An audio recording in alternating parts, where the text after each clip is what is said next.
Nagpahayag na ng reaksyon ang anak ni President Ferdinand Marcos Jr. na si Congressman Ferdinand Alexander Marcos sa mga naging pahayag ni Vice President Sara Duterte patungkol sa kanyang namayapang lolo na si dating President Ferdinand Marcos Sr. at sa kanyang ama. Ayon sa mambabatas, kailangan niya na magsalita ukol dito, hindi dahil sa kamag-anak niya ang sinabihan pero kailangan na may isang tumayo para sa mga Ilocano na kanilang pinanggagalingan. Naniniwala siya na hindi lang pamilya niya, mga Ilocano, ang mga hindi natuwa sa ganitong klaseng pahayag, pero ang buong bansa na rin dahil tunayan niya na hindi katanggap-tanggap ang idamay ang namayapang tao at magbanta na pupugutan ng ulo ang presidente. Dagdag pa niya na hindi kailanman nagpahayag ang Pangulo ng laban sa kanya kahit patuloy ang mga tirada ng ikalawang Pangulo. Sa katunayan ay sinabihan siya ng presidente na ama niya rin na wag nang magpahayag ukol sa mga pahayag sa naging patutsada ni Vice President Sara. Ngunit nanindigan ang kongresista na kailangan may isang tumayo laban dito. Anya, ang ganitong ginawa ng Vice Presidente na paglalabas ng galit ay umano'y self-therapy niya para sa kanyang sarili. Kaya naman hinimok niya na unahin ang mental health nito palagi. Hiling pa rin ng mambabatas ang kabutihan ng ikalawang Pangulo at naway mahanap niya ang kanyang peace of mind at mental clarity. Kung magugunita nga na ang mga pahayag ni Vice President Sara laban sa kanyang lolo at ama, katulad ng paghukay sa katawan at pagkatapos ay itatapon sa West Philippine Sea at pagtanggal sa ulo ng presidente ay umani nga ng samut-saring reaksyon. Psychiatric, neuropsychiatric exam. Wala akong problema doon. Game tayo. Pero dapat lahat ng mga young guns na kandidato, lahat ng mga congressional candidates ay magpa-drug test. Including speaker, ma'am? As a voter, I am asking the candidates for Congress doon sa distrito ko, sa 1st District of Davao City. Dalawa lang yung maalala ko ngayon, but I'm sure meron pang ibang kandidato. Maalala ko si Margarita Nograles and si Paulo Duterte. And as a voter, I demand na magpa-drug test sila.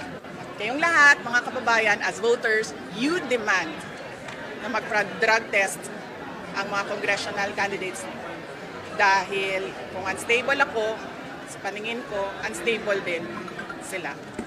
So, bakit ka naman magagalit kung ang inaatake mo ay sumasagot? Diba?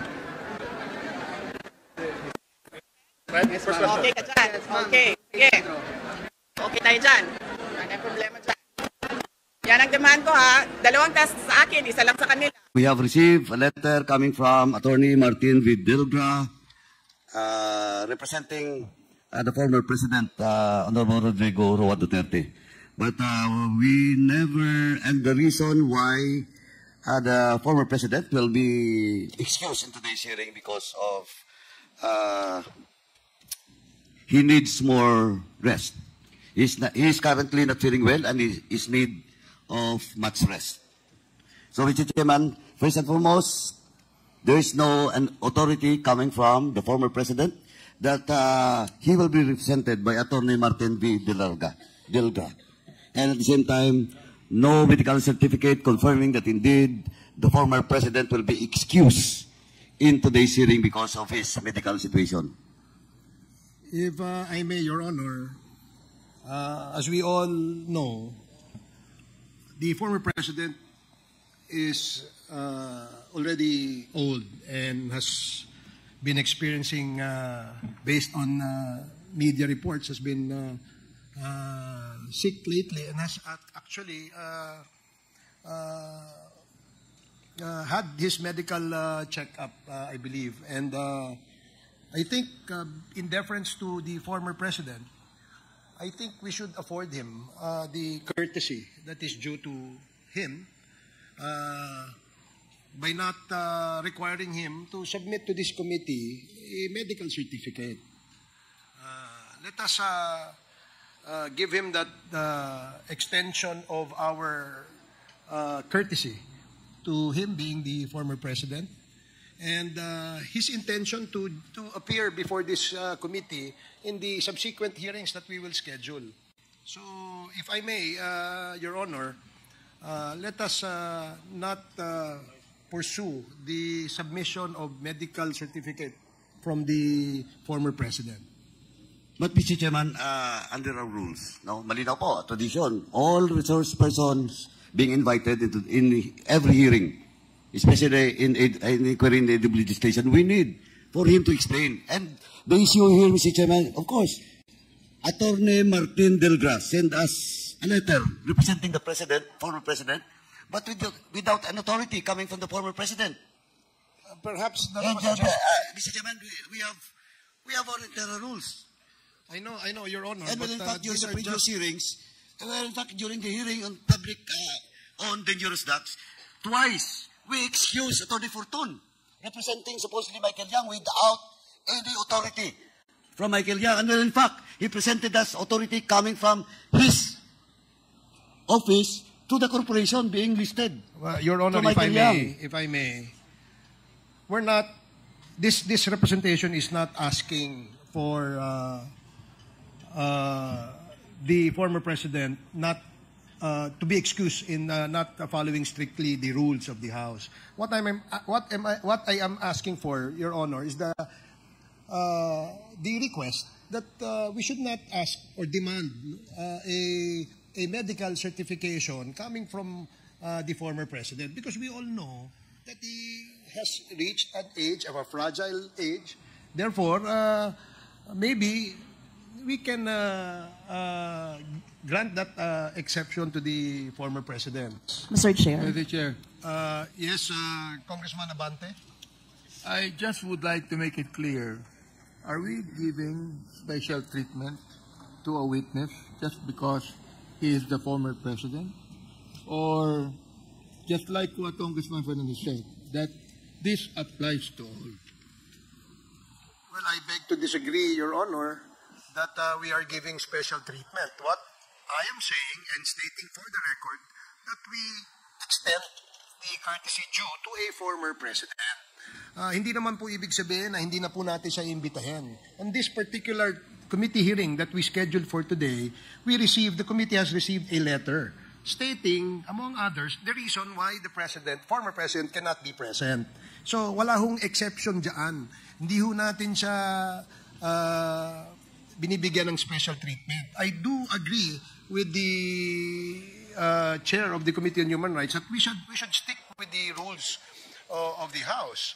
But in this particular case, in deference to him being the former president, I would like to ask for your understanding to extend a little bit of the courtesy that is due to him for being the former president. Wala hong special favors dito. Baka ma-misquote ako. Yun lamang po ang aking gustong ipalabas. Yes, Congresswoman Thank you, Rosas, Mr. you're Chair. recognized. Mr. Chair, just a manifestation, Mr. Chair.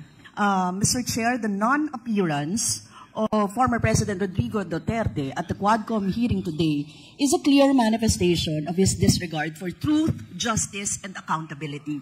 By refusing to participate, the former president is hindering the people's right to know and denying them the opportunity to seek justice for the crimes caused by the war on drugs during his term. Libo-libo pong buhay ang ninakaw ng Duterte administration dahil sa kanyang peke at madugong giyera kontra droga. Kailangan niyang harapin ang mamamayang Pilipino na matagal nang humihingi ng hustisya. Hindi pwedeng sabihin na short notice at masama ang pakiramdam at kailangan ng pahinga. Ang mga pamilya nga ng mga biktima, kahit matanda na, andyan po si Tatay Bailon, pumunta rito para makapagpahayag ng kanilang saloobin. So Mr. Chair, takot ba siya na harapin ng taong bayan? Yun lang po ang manifestasyon ko, Mr. Chair. Congresswoman Franz Castro, you are recognized for your manifestation. Thank you, Mr. Chair. So, ang kinatawang ito po ay lubos na nababahala at dismayado sa hindi pagdalo ng dating Pangulong Rodrigo Duterte sa hearing ng ating komite. Parang naggagayahan lang ang mag-amang Duterte. Ang daming sinasabi kapag hindi under oath o wala sa tamang lugar. Pero kapag pinatawag na sa formal na pagdinig, nag-uugaling pusit na pareho. At ang dami ng rason para wag dumalo ang sagutin ng maayos ang mga katanungan natin. Kaya I move na kapag hindi pa dumalo si dating Presidente Duterte, susunod na hearing, ay isight na siya in contempt or kung ano man yung rules natin. Kundi ay ito po ay isang malaking insulto sa mga pamilya. Nandyan po yung pamilya ng mga biktima ng madugong war on drugs na nandito po sa atin. Sa kanyang pagtanggi ay nagpapakita lamang ng kawalan ng respeto sa proseso ng investigasyon at sa pagharap sa katotohanan. Mr. Chair, ang mga aligasyon laban sa kanya ay napakaseryoso. Mula sa mga pagpatay sa mga sibilyan, sospek at may hirap, maging sa mga Chinese drug convicts hanggang sa pagkamatay ni Mayor Rolando Espinosa. Hindi ito mga bagay na dapat ipagwalang bahala o iwasan. Kung totoong walang itinatago si dating Pangulong Duterte, bakit hindi niya harapin ang mga tanong natin dito sa committee? Bakit kailangan tayong magtago sa likod ng mga dahilan tulad ng health issues at short notice?